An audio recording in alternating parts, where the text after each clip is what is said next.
அனைவருக்கும் இனிய மாலை காலை வணக்கங்கள். குவியம் நண்பர்கள் இன்றைக்கு குறைவாக தான் வந்திருக்கிறார்கள். அவர்கள் எல்லாம் இன்னும் சில நேரத்தில் மற்றவர்களும் ஜாயின் பண்ணிவிடுவார்கள். நாம் இன்றைக்கு பேச இருக்கின்ற பொருள் என்பதை சொல்வதை விட, அவர் பானுமதி வெங்கடேஸ்வரன் தர இருக்கின்ற பொருள் செவிக்குள் ஈயப்படும் என்ற இது. வயிற்றுக்கு உணவில்லாத பொழுது சிறிது செவிக்கும் ஈயப்படும் என்று சொல்வார்கள். இப்பொழுது அப்படியா சொல்வார்கள்? செவிக்கு உணவில்லாத பொழுது சிறிது வயிற்றுக்கு ஈயப்படும் என்று சொல்வார்கள். ஆனால் இன்றைக்கு முக்கியத்துவம் நாம் கொடுப்பது வயிற்றுக்கு. இந்த வயிற்றுக்கு கொடுக்கக்கூடிய பொருள் என்ன என்று சமையலைப் பத்தியா, எதைப் பற்றி என்பதை தெரிந்து கொள்ள மிகவும் ஆவலுடன் இருக்கிறார்கள். சொல்வதைப் போல சில நண்பர்கள் நாங்கள் பேனா, பென்சில் எடுத்து வர வேண்டுமா? ரெசிபி எழுதிக் கொள்ள வேண்டுமா? என்றெல்லாம் கூட சில பேர் கேட்டார்கள். ஆனால் இன்றைக்கு அவர்கள் கிட்டத்தட்ட 2 மாதம் முன்னாடியே நான் பானுமதி வெங்கடேஸ்வரன் இதைப் பற்றி பேசியபோது, சாப்பாட்ட பத்தியும், சமையல பத்தியும் ஒரு நிகழ்ச்சி பேசினா நல்லா இருக்குமா? நம்ம குவிகம் அதுக்கு சரியா இருக்குமா? இலக்கிய அரங்கத்துல இப்படி சாப்பாட்ட கொண்டு வரலாமான்னு. இலக்கிய அரங்கத்துக்கு சாப்பாடு மிகவும் முக்கியம் மேடம். அந்த சாப்பாட்டை பத்தி ரசிப்பவர்களில் நான் ஒருவன். நமது நண்பர்கள் நெறைய பேர் சாப்பாட்டினுடைய சுவை மட்டுமில்லாமல், அதனுடைய சிறப்பையும் ருசித்து அனுபவிக்கக்கூடிய நிறைய நண்பர்கள் நம் கூட இருக்கின்றார்கள். அதைப் பற்றி தெரிந்து கொள்வதற்காக நாம் இன்று ஆவலுடன் காத்துக் கொண்டிருக்கின்றோம். பானுமதி வெங்கடேஸ்வரன். வணக்கம். இன்றைய எல்லோருக்கும் காலை மாலை வணக்கம். எனக்கு இங்கே காலை, உங்களுக்கெல்லாம் மாலையாக இருக்கும். இன்றைக்கு எனக்கு குவிகம் கூட்டத்தில் எனக்கு கொடுக்கப்பட்டிருக்கும் தலைப்பு வயிற்றுக்கும் ஈயப்படும். வயிற்றுக்கும் ஈயப்படும் என்பது எப்பொழுது வயிற்றுக்கு ஈயப்படும்? செவிக்கு உணவில்லாத பொழுது சிறிது வயிற்றுக்கும் ஈயப்படும். வயிற்றுக்கு கொடுக்கிற உணவு கொஞ்சமாக தான் கொடுக்கணும். அதாவது வயிறு முட்டை நாம் சாப்பிட்டு விட்டோம் என்றால் நம்மால் ப்ரொடக்டிவாக இருக்க முடியாது, தூங்கி விடுவோம். அதனால் வயிறு கொஞ்சம் காலியாகத்தான் இருக்க வேண்டும் என்பார்கள். இதை தான் ராமகிருஷ்ண பரமஹம்சர் தனித்திரு, விழித்திரு, பசித்திரு என்றார். பசித்திரு என்பது மிகவும் முக்கியமான ஒரு சொல்.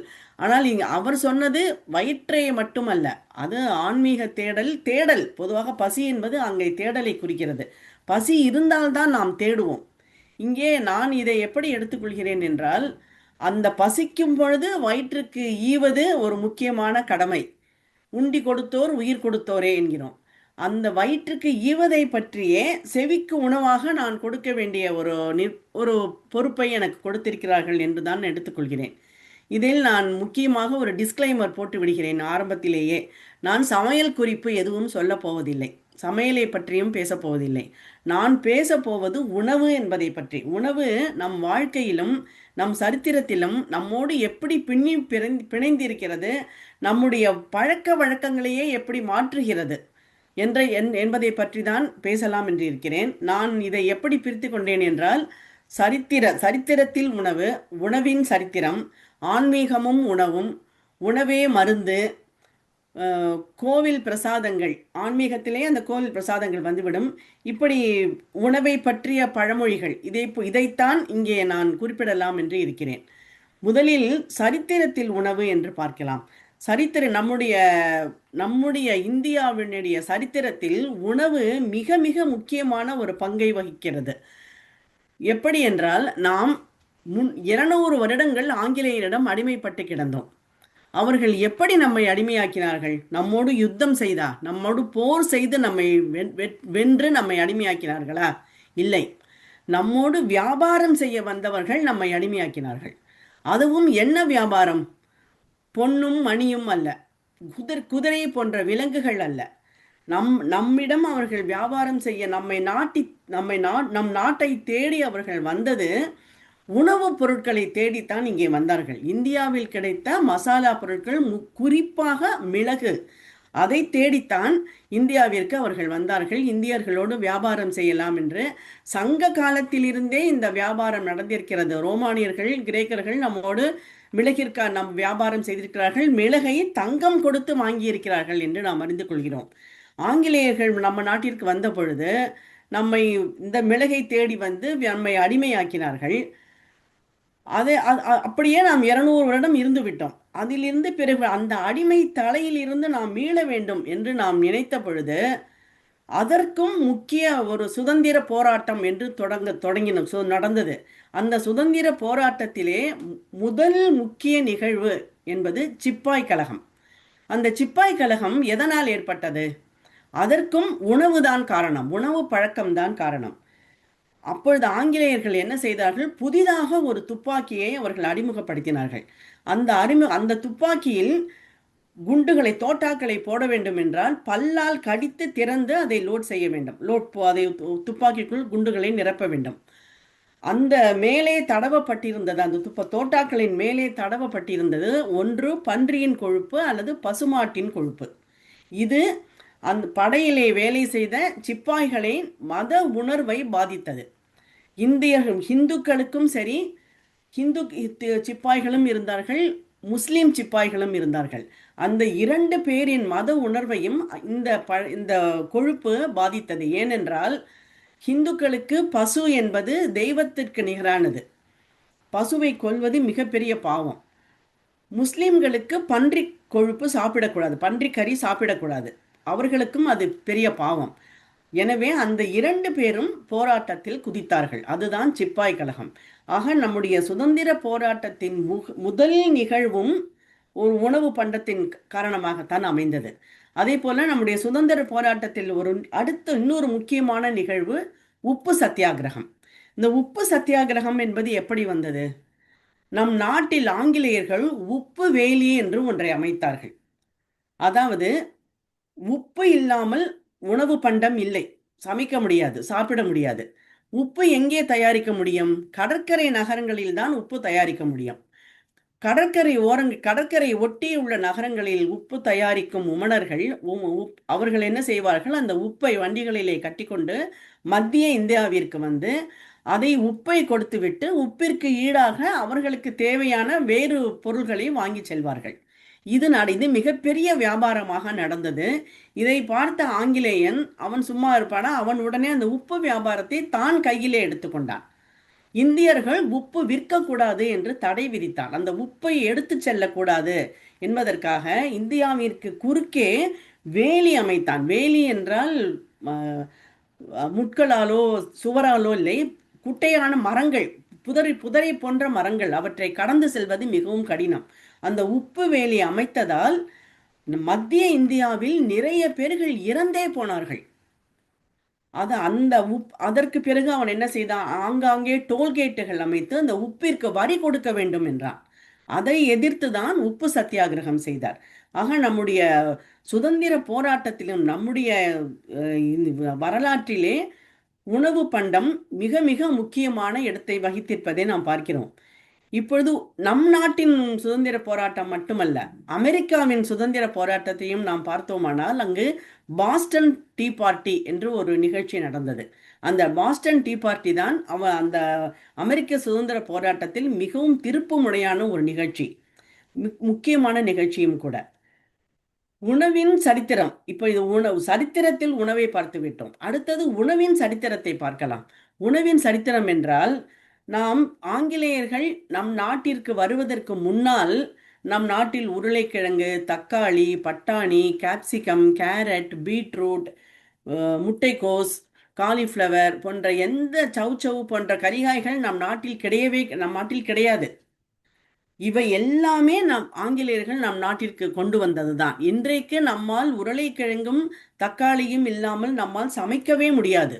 முன்பெல்லாம் ரசம் வைப்பவர்கள் தக்காளி இல்லாமல் ரசம் வைத்திருக்கிறார்கள். என் பாட்டி எல்லாம் சொல்வார், தக்காளி இல்லாமல் ரசம் வைப்பதை நாங்கள் எப்படி என்று கேட்டால், இருப்பதை வைத்துக்கொண்டு செய்ய வேண்டும், இதுதான் வேண்டும் என்று சொல்லக்கூடாது என்பார் என் பாட்டி.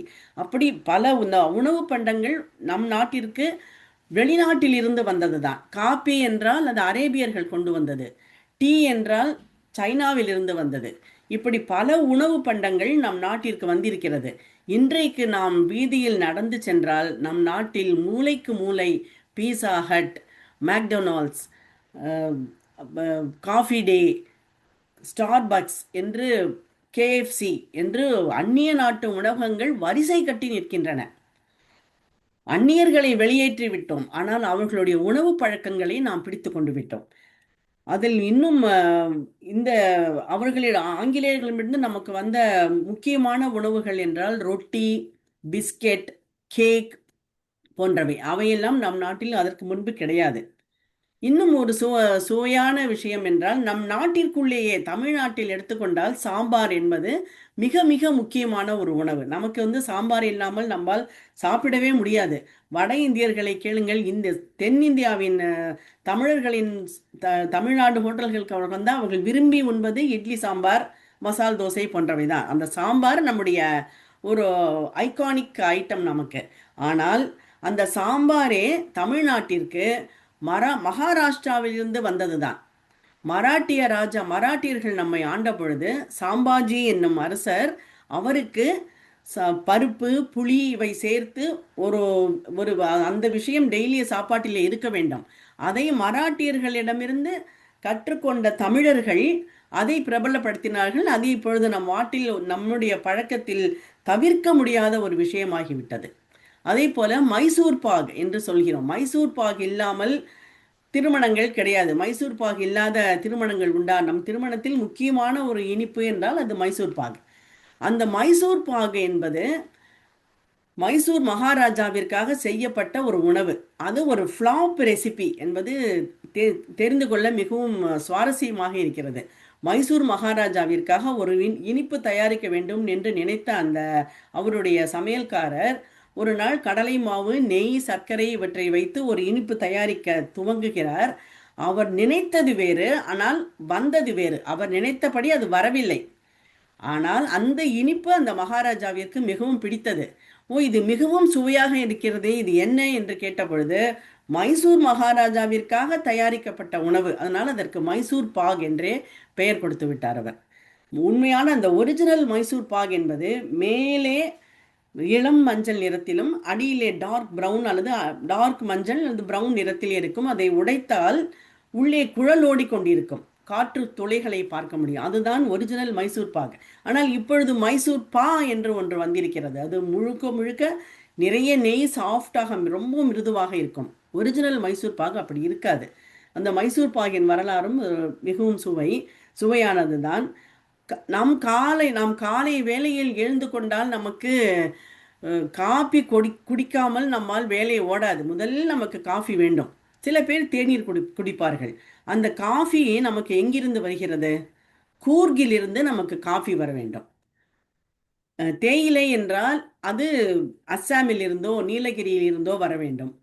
நம்முடைய சாப்பாட்டில் முக்கிய இடம் வகிக்கும் சாம்பார், ரசம் எல்லாவற்றுக்குமே பருப்புகளுக்கு ஆந்திரா, தெலுங்கானா அங்கிருந்து தான் பருப்புகள் வருகின்றன.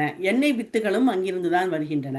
சர்க்கரை என்றால் அதற்கு உத்தரப்பிரதேசம், தமிழ்நாடே நாம் இந்தியா நம்பி இருக்கிறது. இப்படி பல விஷயங்கள் நம்முடைய சமையல் அறையிலேயே ஒரு மினி இந்தியாவே இருக்கிறது. அதை நாம் உணர்வதில்லை. அதை நாம் யோசித்து பார்க்கும் பொழுதுதான் அது நமக்கு தெரியும். இது ஒரு சுவாரஸ்யமான விஷயம். அதே போல ஆன்மீகத்தில் உணவு என்று பார்த்தோமானால் மிகவும் அது நிறைய போகிறது. ஆன்மீகத்தில் உணவு என்பது நம்முடைய நாட்டிலே உணவும் ஆன்மீகமும் பிரிக்க முடியாத ஒரு விஷயம். நாம் உணவை பிரசாதம் என்பதை நீங்கள் எந்த கோவிலுக்கு சென்றாலும் பிரசாதம் மிகவும் முக்கியம். ஆசிரமங்களிலே கூட சாப்பிடாமல் யாரையும் அனுப்ப மாட்டார்கள். சாப்பிட்டு விட்டு போங்கள், அன்னதானம் நடந்து கொண்டே இருக்கும். அப்படிப்பட்ட ஆன்மீகத்தில் அதே நேரத்தில் நாம் உபவாசத்தையும் வலியுறுத்துவோம். இங்கே நாம் இந்த சாப்பாட்டில் எப்படி உணவு, ஆன்மீகத்தில் எப்படி உணவு பண்டங்கள் இடம் வகிக்கிறது என்று பார்த்தால், மாங்கனி முதலில் எடுத்துக்கொள்கிறேன். மாம்பழம், அந்த மாம்பழ கதை நாம் எல்லோருக்கும் தெரிந்த ஒரு கதை. முருகனுக்கும் விநாயகருக்கும் ஒரு முறை போட்டி நடக்கிறது. நாரதர் ஒரு பழத்தை, ஒரே ஒரு மாம்பழத்தை கொண்டு வந்து சிவபெருமானிடம் கொடுக்கிறார். அதை பகிரக்கூடாது, ஒருவரே முழுமையாக சாப்பிட வேண்டும் என்கிறார். அந்த பழத்திற்கு 2 பேரும், விநாயகர் முருகன் 2 பேரும் போட்டி போட சிவபெருமான் அவர்களுக்குள் ஒரு போட்டி வைக்கிறார். இந்த உலகத்தை யார் முதலில் சுற்றி வருகிறார்களோ அவர்களுக்கு தான் பழம் என்று. முருகன் உலகத்தை சுற்றி வர போகிறார். விநாயகர் தாய் தந்தையரையே சுற்றி வந்து அந்த பழத்தை பெற்றுக்கொண்டு விட்டார் என்று நமக்கு தெரியும். கதை அதோடு முடிந்து விடுகிறது. ஆனால் நாம் சற்று அதை வளர்த்து முருகன் கோபித்து கொண்டு பயணிக்க சென்றார் என்று சொல்கிறோம். அது ஒரு தவறான கதைதான். அருணகிரிநாதர் அவருடைய திருப்புகழிலே என்ன கூறுகிறார் என்றால், முருகா, உன்னுடைய மாமா தன்னுடைய தம்பிக்காக தன் அரசையே விட்டு கொடுத்து காட்டிற்கு சென்றது போல நீ உன் அண்ணனுக்காக பழத்தை விட்டு கொடுத்து விட்டு இங்கே வந்தாயே என்றுதான் பாடியிருக்கிறார். முருகன் கோபித்து கொண்டு சென்றார் என்று எந்த வரலாறும் கிடையாது. ஆனால் நாம் அப்படியே அதை பழகிவிட்டோம். அது சினிமாவிலும் அப்படி காண்பித்து விட்டார்கள். அப்படி ஒரு மாங்கனி மாம்பழத்தில் நான் தொடங்குகிறேன்.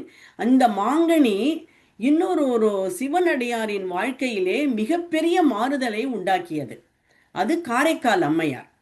காரைக்கால் அம்மையாரின் சரித்திரம் எல்லோருக்கும் தெரிந்திருக்கும். புனிதவதி என்ற பெயர் கொண்ட அந்த பெண் சிவபெருமானின் பக்தை.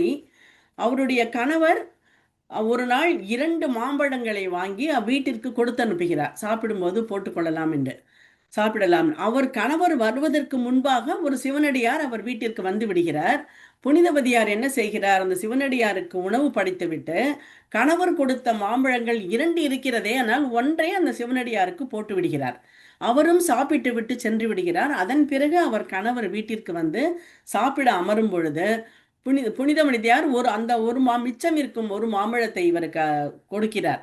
அதை சாப்பிட்ட அவருடைய கணவர், நான் 2 பழங்கள் கொடுத்து அனுப்பினேன், ஒன்றுதானே இப்பொழுது போட்டால், இன்னொன்றையும் கொண்டு வா என்கிறார். அதை அப்போ அந்த புனிதவதியாருக்கு அவர் பயமாகி விட்டது. ஐயோ, கணவர் கொடுத்த பழத்தை நாம் சிவனடியாருக்கு கொடுத்து விட்டோமே, இப்போது கணவர் கேட்கிறாரே என்று சிவனை வேண்டிக் கொள்ள அவருக்கு ஒரு மாங்கனி கிடைக்கிறது. அந்த மாங்கனியை கணவரின் இலையிலே போடுகிறார். அதை சுவைத்த அவருடைய கணவர், இப்படி ஒரு மாம்பழத்தை நான் இதுவரையில் என் வாழ்க்கையில் சாப்பிட்டதே இல்லை, இது நான் கொடுத்த மாம்பழம் கிடையாது, இது வேறு யாரோ, நீ வேறு எங்கே வாங்கினாய், யார் கொடுத்த பழம் என்று கேட்க உண்மையை புனிதவதியார் சொல்கிறார். அதன் பிறகு அவருடைய கணவர், இப்படிப்பட்ட ஒரு தெய்வீக சக்தி கொண்ட ஒரு தெய்வீகமான ஒரு பெண்ணை நான் எப்படி மனைவி என்று நினைக்க முடியும் என்று அந்த மனைவியை விட்டு விலகி விடுகிறார். அதன் பிறகுதான் புனிதவதியார் தீவிரமாக ஆன்மீகத்தில் ஈடுபட்டு ஒரு பக்தையாகிறார். சிவபெருமானே அவரை அன்னையே என்று அழைக்கிறார். நான் தான் அவரை காரைக்கால் அம்மையார் என்கிறோம். அந்த மாங்கனி திருவிழா இப்பொழுது கூட காரைக்காலில் நடந்து கொண்டுதான் இருக்கிறது நினைவாக. அதே போல முருகன் சுட்ட பழம் வேண்டுமா சுடாத பழம் வேண்டுமா என்ற ஔவையாருக்கு பாடம் கற்பித்த கதையும் நாம் எல்லோருக்கும் தெரியும். சிவபெருமான் வந்தி கிழவிக்காக பிட்டுக்காக மண் சுமந்து பிரம்படி பட்ட கதையும் திருவிளையாடலில் நாம் திருவிளையாடல் புராணத்திலே இருக்கிறது. வைணவத்தில் பார்த்தோம். அதை விட சைவத்தில் மிக மிக முக்கியமான ஒன்று, பிள்ளைக்கறி சமைத்து போட்ட சிறு தொண்டரின் கதை. தன்னுடைய மகனையே இறைவனுக்கு உணவாக சமைத்து போடுகிறார் சிறு தொண்டர். இதற்கு இணையாக இஸ்லாமிலும் ஒரு கதை உண்டு, அதை நான் பின்னால் சொல்கிறேன். இப்பொழுது நாம் வைணவத்தில் பார்க்கலாம். வைணவத்தில் திருமங்கையாழ்வார் ஒரு சத்திரியன், ஒரு ராஜா. அவர் குமுதவல்லி என்னும் ஒரு அந்தன பெண்ணை மணந்து கொள்ள விரும்புகிறார். அந்த அந்தன பெண் அவருக்கு ஒரு நிபந்தனை விதிக்கிறார். என்னவென்றால், நான் உங்களை மணந்து கொள்வேன், நீங்கள் தினசரி 1000 வைணவர்களுக்கு உணவளிக்க வேண்டும் என்று அவள் நிபந்தனை விதிக்கிறாள். அந்த நிபந்தனைக்கு கட்டுப்பட்டு அவளை மணந்து கொள்கிறார் திருமங்கை ஆழ்வார். அதற்காகத்தான் அவர் அந்த சோழராஜாவுக்கு கட்ட வேண்டிய கப்பத்தை உணவளிக்க அவர் செலவழித்து விடுகிறார், வழிப்பறி செய்தார். பிறகு பெருமாளே அவரை ஆட்கொண்டார் என்றெல்லாம் நாம் படிக்கிறோம். ஆக இந்த திருமங்கை ஆழ்வாரின் சரித்திரத்திலே உணவு, அதாவது அன்னதானம் செய்ய செய்ய நம்முடைய அந்த வேகம், அந்த ரௌத்ரம் எல்லாம் குறையும் என்பது திருமங்கை ஆழ்வாரின் சரித்திரத்திலே நாம் தெரிந்து கொள்ளலாம் என்பார்கள். இதை விட இன்னும் சிறப்பா ஒரு சுவாரஸ்யமான கதை, கூரத்தாழ்வார் ராமானுஜர் சம்பந்தப்பட்ட ஒரு நிகழ்வு. ராமானுஜர் காஞ்சிபுரத்தில் தான் வசித்து வருகிறார். அவரை திருவரங்கத்திற்கு வர சொல்ல வேண்டும் என்று அரங்கநாதனே விரும்பி அவர் காஞ்சி வரதரிடம் சொன்னதாகவும், காஞ்சி வரதராஜர் அதை கேட்டு ராமானுஜர் ஸ்ரீரங்கத்திற்கு வருகிறார். அங்கே தங்கிய அவர் அந்த கோவில் நடைமுறைகளில் பல சீர்திருத்தங்களை செய்ய முனைகிறார். அப்பொழுது அந்த கோவில் நிர்வாகத்தை ஏகபோகமாக அனுபவித்துக் கொண்டிருந்த பெரிய ஜீயர் என்பவருக்கு அது பிடிக்கவில்லை. அவர் என்ன சொல்லிவிடுகிறார், இது என்னுடைய கோவில், நான் இந்த கோவிலை பார்த்து கொள்கிறேன், நீங்கள் உங்கள் வேலையை பார்த்து கொள்ளுங்கள் என்று சொல்ல மனம் வருந்திய ராமானுஜர் ஸ்ரீரங்கத்தை விட்டு அகன்று திருவெள்ளரை என்னும் ஊரில், அதற்கு பக்கத்தில் இருக்கும் திருவெள்ளரை என்னும் ஊரிலே போய் தங்கி இருக்கிறார். அப்பொழுது அவருடைய சீடரான கூரத்தாழ்வான், நீங்கள் வருந்த வேண்டாம், அந்த பெரிய ஜீயரே உங்களுக்கு உங்களுடைய சீடராக வருவது நடக்க வேண்டும் என்றால் கண்டிப்பாக நடக்கும் என்று கூற, ராமானுஜர் நீங்களே அதற்கான ஏற்பாடுகளை செய்யுங்களேன் என்கிறார். அப்போ பெரிய ஜீவரின் வீட்டில் திவசம் வருகிறது. அதற்கு சாப்பிடுவதற்காக கூரத்தாழ்வாரை பிராமணனாக அழைக்கிறார்கள். பித்ருவாக நாம் மறிக்க வேண்டும் இல்லையா, அதற்கு அழைத்து அவருக்கு சாப்பாடு போடுகிறார்கள். திவசத்திலே கடைசி ஒரு நடைமுறை உண்டு. அந்த உணவு உண்ட பிராமணர்களிடம் அந்த திவசத்தை நடத்தும் குடும்பஸ்தர் கேட்க வேண்டும், உங்களுக்கு திருப்தியாக ஆச்சா, இந்த நீங்கள் சாப்பிட்டது உங்களுக்கு திருப்தியா என்று கேட்க, அவர்கள் ஆமாம் நான் திருப்தி என்று சொல்ல வேண்டும். அப்பொழுது திருப்தி என்று சொன்னால்தான் அந்த திவசம் செய்த அதன் பலன் அவர்களுக்கு கிடைக்கும். அப்பொழுது இவர் என்ன சொல்கிறார், கூரத்தாழ்வானிடம் திருப்தியா என்று கேட்க, கூரத்தாழ்வான் இல்லை எனக்கு திருப்தி இல்லை என்று சொல்லிவிடுகிறார். அதனால் பயந்து போன பெரிய ஜீயர், ஏனால் அவர் செய்த அந்த திவசம் அது பலன் கொடுக்காதே. அதனால் அவர் என்ன செய்கிறார், நீங்கள் நான் என்ன செய்தால் உங்களுக்கு திருப்தி வரும் என்று கேட்க, நீங்கள் அந்த கோவில் நிர்வாகத்தை என்னிடம் ஒப்படையுங்கள் என்று கேட்கிறார். அதன்படி அவர் செய்கிறார். அதை பெற்றுக்கொண்டு அதை அவர் ராமானுஜருக்கு கொடுத்ததாகவும், அதன் பிறகு ராமானுஜர் கோவில் சீர்திருத்தங்களை செய்தார் என்றும் வைணவத்திலே இப்படி ஒரு கதை உண்டு. நான் நம்முடைய பிள்ளைக்கறி சமைத்து போட்டதற்கு ஈடாக சிறு தொண்டரை போலவே இஸ்லாத்திலும் உண்டு என்று முஸ்லிம்களுடைய சரித்திரத்திலும் உண்டு. அவர்களுடைய வரலாற்றிலும் ஒருவரிடம் கடவுள் உன்னுடைய பிள்ளையையே எனக்கு கரியாக எனக்கு உணவாக சமைத்து போடு என்று கேட்கிறார். அதன்படி அவரும் சமைத்து போடுகிறார். அதனால் அவருடைய பக்தியை மிஞ்சிய, அவருடைய பக்தியை பாராட்டிய கடவுள் அந்த குழந்தையை உயிர்ப்பித்து கொடுத்துவிட்டு, இனிமேல் இதற்காக குழந்தைக்கு பதிலாக ஆட்டை பலியிட்டு உணவாக்கி கொடுக்க வேண்டும் என்று அது பழக்கத்தில் அதுதான் பக்ரீத். பக்ரி என்றாலே ஆடு என்றுதான் பொருள். அதனால் பக்ரீத் அன்று அவர்கள் கண்டிப்பாக ஆட்டுக்கறி மாமிசம் சமைக்க வேண்டும் என்பது இஸ்லாமில் ஒரு நடைமுறை. நமக்கு ஈடான கதை அங்கேயும் இருக்கிறது. கிறிஸ்டியானிட்டியில் நாம் எடுத்துக்கொண்டால் அவருடைய இயேசுநாதருடைய லாஸ்ட் சப்பர் என்பது மிகவும் முக்கியம். அவர் தன் சீடர்களோடு சாப்பிட்ட சாப்பாடு, கடைசி சாப்பாடு, லாஸ்ட் சப்பர். அன்றைக்கு அவர் சொல்கிறார், பின்னால் நடக்கப் போவதையெல்லாம் அவர் சொல்கிறார், நான் சிலுவையில் அறையப்படுவேன், உங்களில் ஒருவன் என்னை மறுதளிப்பீர்கள் என்று கூறுகிறார். அப்படியேதான் நடந்தது. அவர் சிலுவையில் அறையப்பட்டார். அவருடைய சீடராக இருந்த ஜூடாஸ் என்பவர் இயேசுவை மறுதளித்தார். அதனால் சாப்பாடு ஆன்மீகத்தில் நிறைய இருக்கிறது. நாம் ராமருடைய வாழ்க்கையிலே பார்த்தால் அவர் சாப்பிட்ட 3 சாப்பாடுகள் மிகவும் மிகவும் சிறப்பானவை. ஒன்று, குகன் கொண்டு வந்த சாப்பாடு. குகன் அவரை பார்க்க வரும் பொழுது தேனையும் மீனையும் கொண்டு வருகிறான்.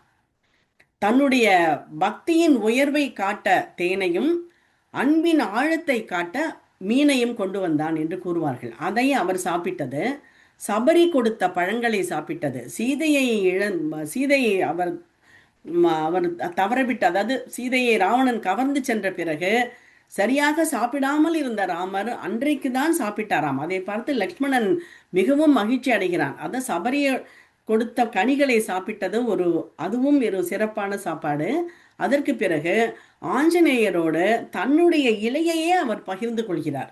ராவணனை வென்றுவிட்டு அயோத்திக்கு திரும்பும் வழியில் பரத்வாஜர் தன்னுடைய ஆசிரமத்தில் எல்லோருக்கும் விருந்து அளிக்கிறார். அந்த விருந்தை சாப்பிடுவதற்கு அதற்கு என்ன செய்கிறார் ராமர்? அப்பொழுது ஆஞ்சநேயரை பரதனிடம் தூதாக அனுப்புகிறார். சீதையை தேடி கண்டுபிடிக்க தூதாக அனுப்பிய பொழுது தன்னுடைய மோதிரத்தை கொடுத்தார் அல்லவா, அதே போல இப்பொழுதும் அதே மோதிரத்தை அவரிடம் கொடுத்து பரதனிடம், ஏனென்றால் பரதன் சொல்லி இருக்கிறான், 14 வருடங்கள் முடிந்த உடனேயே நீ அயோத்தி திரும்பிவிட வேண்டும், அப்படி நீ திரும்பாவிட்டால் நான் நெருப்பிலே குதித்து விடுவேன் என்கிறான்.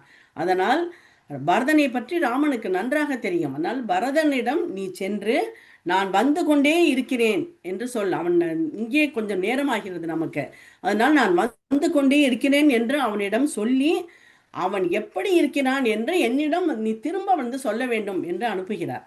ஆக அப்பொழுது எல்லா உணவு பரமாறி ஆகிவிட்டது. பரத்வாஜர் என்ன செய்தார்? தலையை கணக்கு பண்ணி இலை போட்டிருக்கிறார். ஆக ஆஞ்சநேயருக்கு அவர் இலை போடவில்லை. இலை போட்டு எல்லாம் பரமாறி விட்டார்கள். ஆனால் ராமர் சாப்பிடவில்லை. அவர்தானே முக்கியமான விருந்தினர். அவர் சாப்பிடவில்லை. அவர் சாப்பிடவில்லை என்றதும் மற்றவர்களும் சாப்பிடவில்லை. அவர் சாப்பிடாமல் எப்படி சாப்பிடுவது?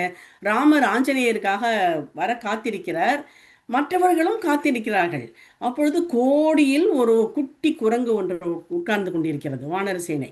அந்த குரங்கு என்ன பண்ணுது? அப்பொழுது அந்த வானர சேனை எல்லாம் ராமரை பற்றி மிகவும் புகழ்ந்து பேசியதுதான் பாரத்வாஜரிடம்.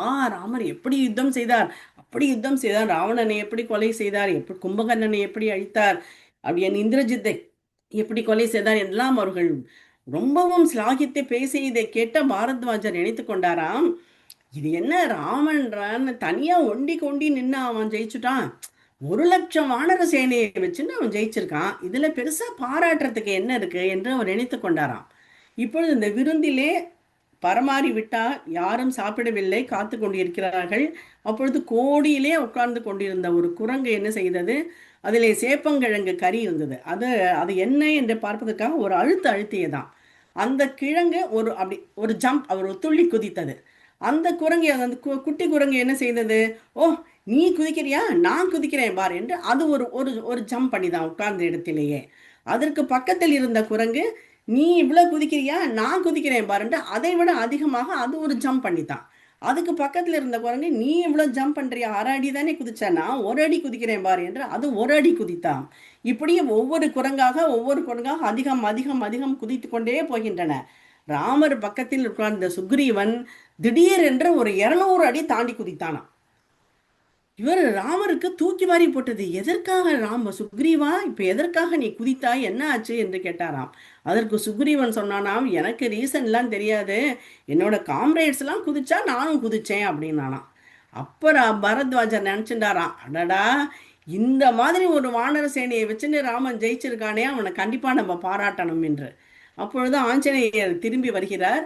திரும்பி வந்தவுடன் அவருக்கு இலை இல்லை. அதனால் ராமர் தன்னுடைய இலையிலேயே முன் பக்கத்தை நீ சாப்பிடு என்று இந்த பக்கத்தை அவர் சாப்பிடுகிறார். தன் இலையையே ராமனோடு அவர் ஆஞ்சநேயரோடு அவர் பகிர்ந்து கொள்கிறார்.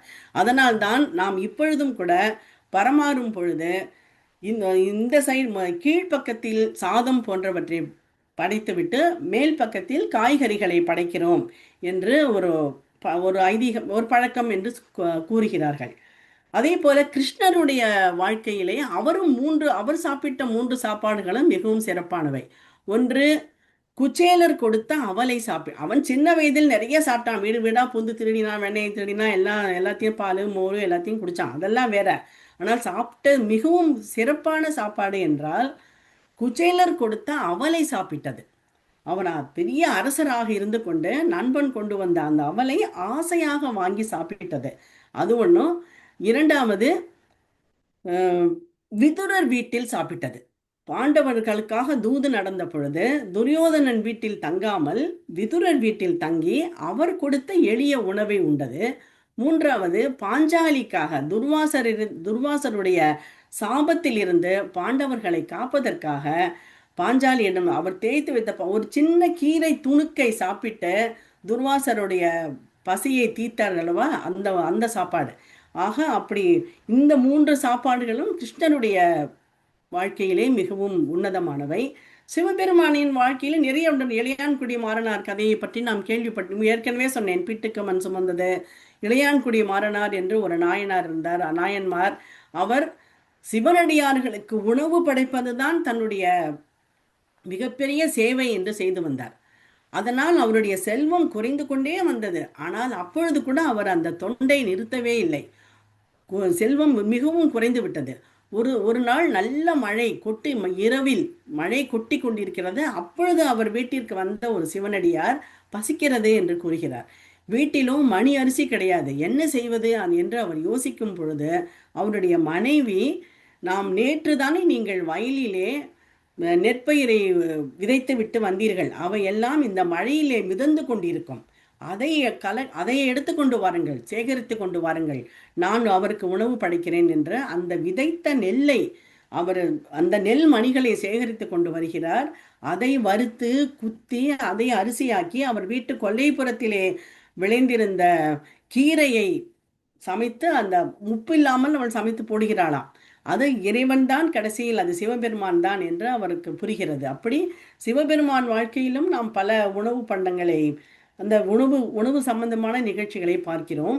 நம்மிடையே ஒரு பழக்கம் உண்டு. நாம் யாராவது ஒரு பெரியவரை பார்க்க செல்ல வேண்டும் என்றால் வெறும் கையோடு போக மாட்டோம். சில பேர் என்ன செய்வார்கள், அப்பொழுதெல்லாம் எலுமிச்சம்பழம் கொண்டு செல்வார்கள்.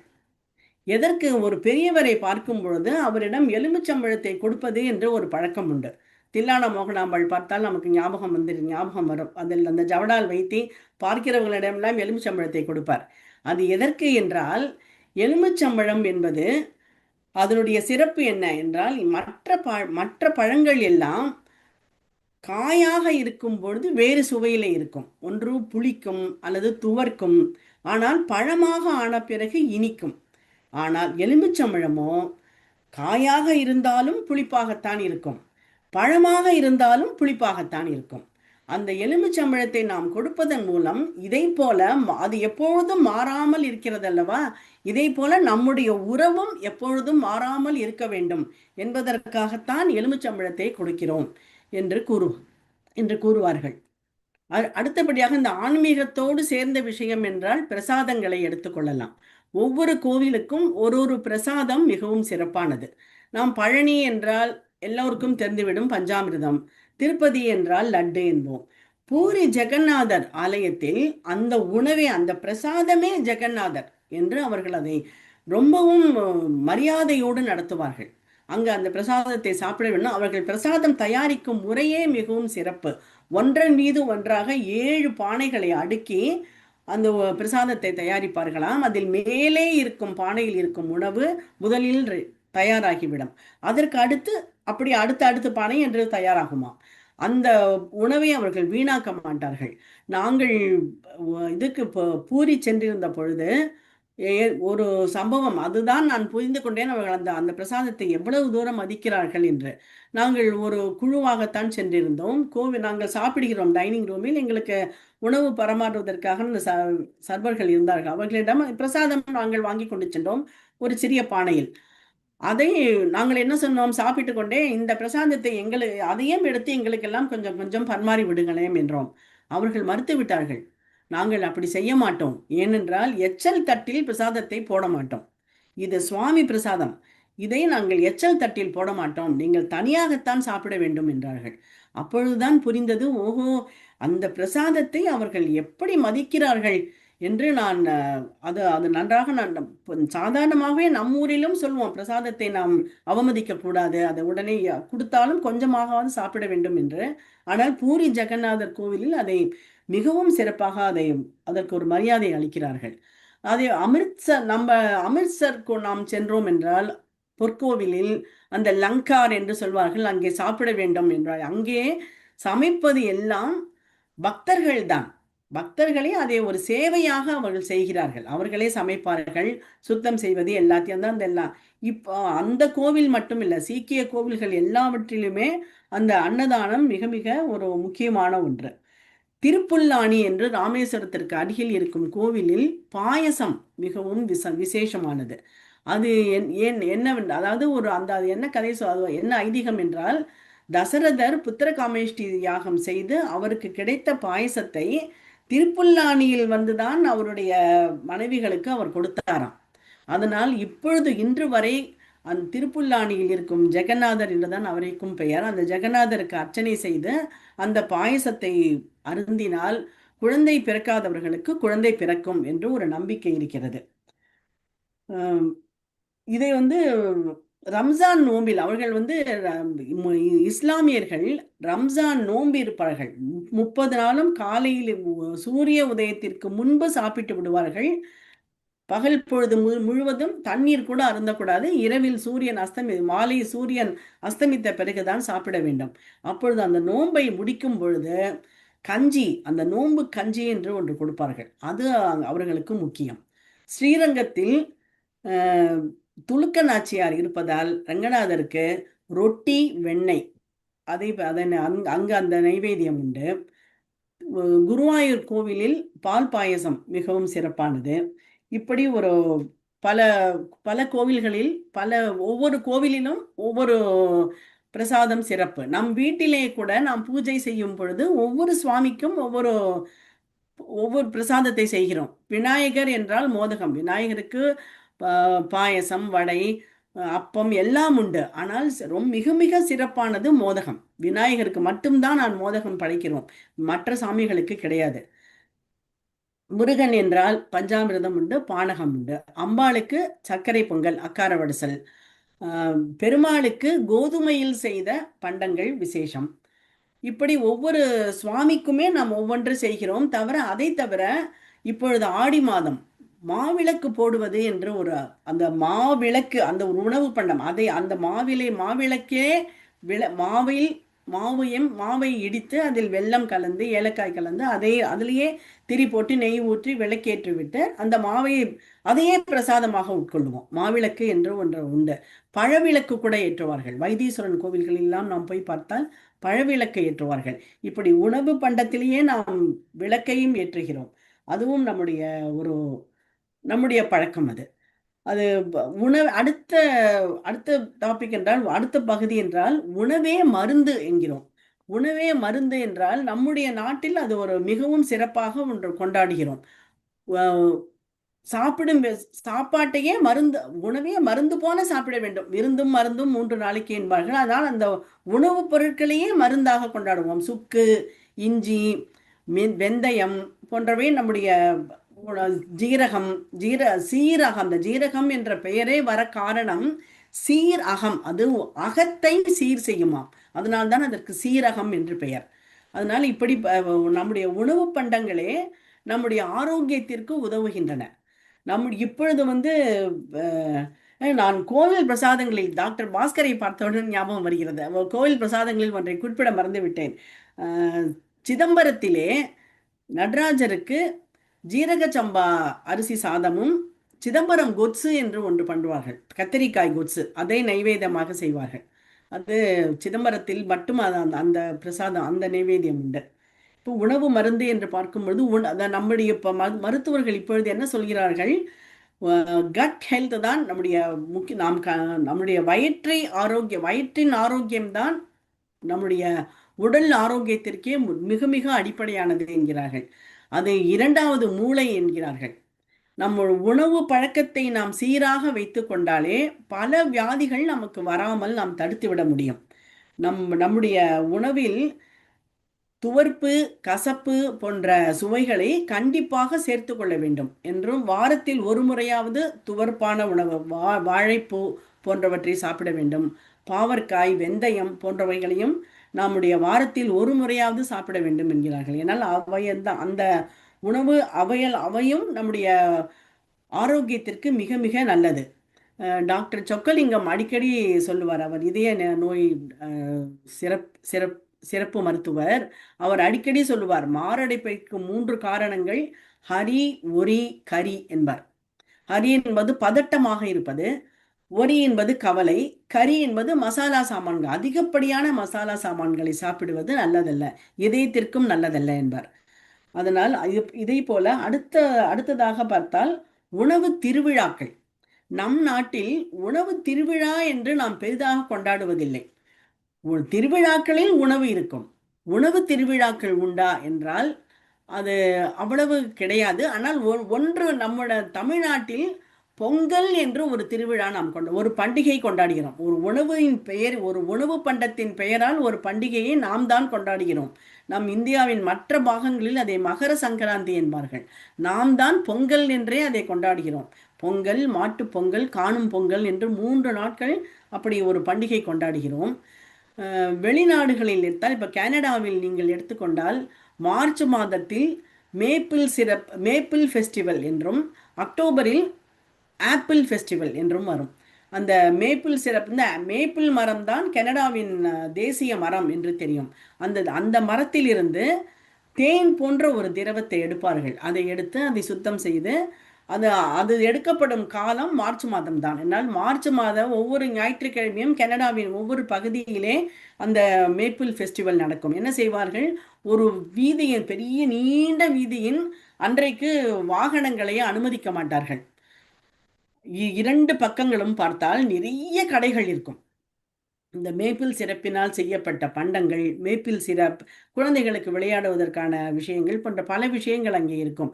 அதே போல அக்டோபர் மாதம் என்பது ஆப்பிள் அறுவடை காலம். அதனால் அதில் அப்பொழுதும் அப்படிதான். ஒரு ஞாயிற்றுக்கிழமையில் வீதிகளை அடைத்துவிட்டு வாகனங்களை அன்று அனுமதிக்காமல் வீதியின் 2 புறங்களிலும் ஆப்பிளினால் செய்யப்பட்ட உணவு பண்டங்கள், பல விஷயங்கள் அங்கே இருக்கும். இப்படி அந்த உணவு திருவிழா இங்கே நடக்கிறது. மாங்கனி திருவிழா நான் ஏற்கனவே குறிப்பிட்டேன். ஆனி மாத பௌர்ணமி அன்று காரைக்காலில் காரைக்கால் அம்மையார் அந்த மாங்கனி அவர் அளித்ததை, அந்த நிகழ்ச்சியை நினைவு கூறும் விதமாக ஆனி மாத பௌர்ணமி அன்று காரைக்காலில் மாங்கனி திருவிழா என்று நடைபெறும். சிவபெருமான் பிட்சாடனராக அவர் வீதி உலா வருவார். அப்பொழுது எல்லோரும் அவரவர் வீடு மாடியில் இருந்தும் ஜன்னல் வழியாகவும் மாங்கனிகளை அந்த பிட்சாடனர் மீது விட்டெறிவார்கள். அதை பிடித்து கொள்பவர்கள் அதை ஒரு பிரசாதமாக, இறைவனுடைய பிரசாதமாக எடுத்து சாப்பிடுவார்கள். வீதி முழுக்க மாங்கனிகள் இறைந்து கிடக்கும்.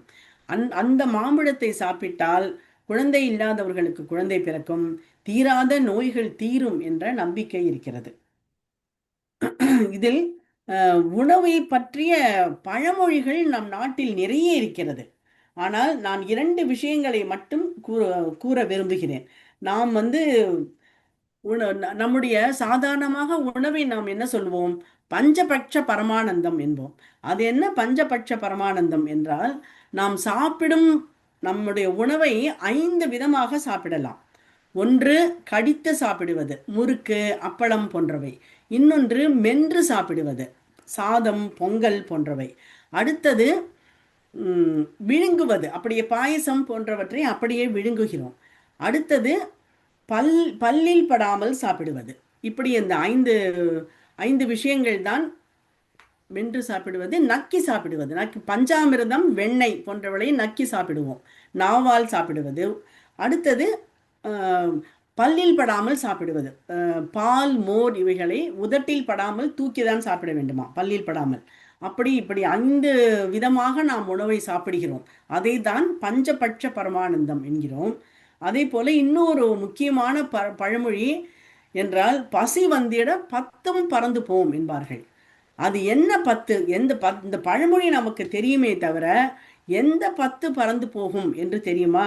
அவையவை மானம், குலம், கல்வி, வன்மை, அறிவுடைமை, தானம், தவம், முயற்சி, தாளாண்மை, தேனின் கசிவந்த சொல்லார்பேர் காமுறுதல். 10ம் பசி வந்திட பறந்து போம். அதாவது மானம், குலப்பெருமை, கல்வி, வன்மை, அறிவுடைமை, தானம், தவம், முயற்சி, தாளாண்மை, நல்ல இனிமையாக உரையாற்றக்கூடியவர்களுடைய பேச்சை கேட்கும் பொறுமை போன்றவை, இந்த 10 விஷயங்களும் பசி வந்திட பறந்து போகுமா. இதைத்தான் இதுதான் இதை குறிக்கிறது. நான் பழமொழிக்கு நான் போகவில்லை, ஆனால் நிறைய பழமொழி இருக்கிறது, நாம் எல்லோருக்குமே தெரியும். இதிலே கடைசியாக ஒரே ஒரு விஷயத்தை சொல்லி நான் என் உரையை முடித்துக்கொள்ள விரும்புகிறேன். ஒன்று, அதாவது திருப்பாவையிலே 2வது பாசுரம், அவள் 2வது வையத்து வாழ்வீர்கள் நாமும் நம் பாவைக்கு அதில்லை. அந்த நோன்பு, பாவை நோன்பு எப்படி நோக்க வேண்டும் என்று அவள் ஆண்டாள் சொல்லும் பொழுது, நெய்யுண்ணோம், பாலுண்ணோம், நாட்காலே நீராடி, மையிட்டெழுதோம், மலரிட்டு நாமுடியோம், செய்யாதன செய்யோம் என்று கூடியிருக்கிறாள். ஆனால் அந்த நோன்பை முடிக்கும் 27வது பாசுரத்தில் கூடாரவல்லி, கூடாரை வெல்லும் ஸ்ரீ கோவிந்தா என்று வரும். அதை கூடாரவல்லி என்று வைணவர்கள் சிறப்பாக கொண்டாடுவார்கள்.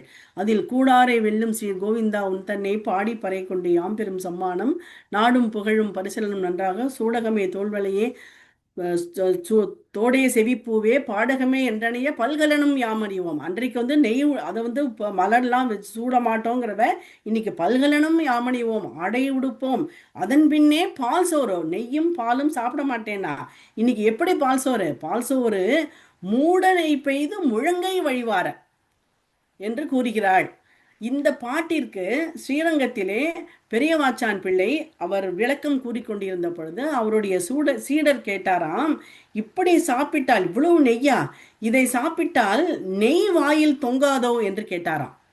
அந்த நெய் வாயில போய் சுத்திக்காதான்னு. அதுக்கு அவர் பெரியவாச்சான் பிள்ளை சொன்னாராம், சோறு வாயில் தங்கி நன்றோ நெய் வாயில் தொங்கும் என்றாராம். அதாவது அவள் எங்கே சாப்பிட்டாள்? அந்த சாப்பாட்டை அவர்கள் எல்லோரும் எடுக்கிறார்கள். இந்த ஆயர்குல பெண்கள் போகிறார்கள். கிருஷ்ணனும் இருக்கிறான். அவர்கள் கிருஷ்ணனின் பெருமையை பேசுகிறார்கள். கிருஷ்ணனை பார்க்கிறார்கள். அவர்கள் கூடி இருந்து சந்தோஷமாக இருக்கிறார்களே தவிர அதை சாப்பிடவே இல்லை. அந்த உணவு கையிலேயே இருக்கிறது. அதனால்தான் அதில் இருக்கும் நெய் உருகி அது முழங்கை வரை வழிகிறது என்றாராம்.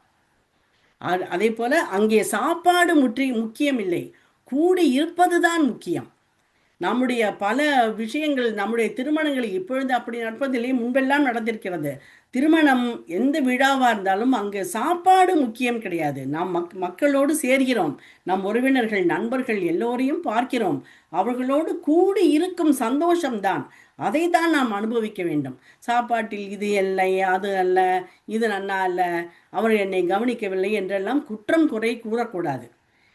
இன்றைக்கு எனக்கு இப்படி எங்கள் எல்லோரும் கூடி இருக்கும் ஒரு சந்தர்ப்பத்தை குவிகம் அமைப்பினர் கொடுத்திருக்கிறார்கள். அந்த மகிழ்ச்சிக்கு நான் நன்றி கூறி இதை என் உரையை இத்தனை நேரம் பொறுமையாக கேட்ட உங்கள் எல்லோருக்கும் என் சிரம் தாழ்ந்த வணக்கத்தை தெரிவித்துக் கொண்டு நன்றி கூறி விடைபெறுகிறேன். நன்றி, வணக்கம்.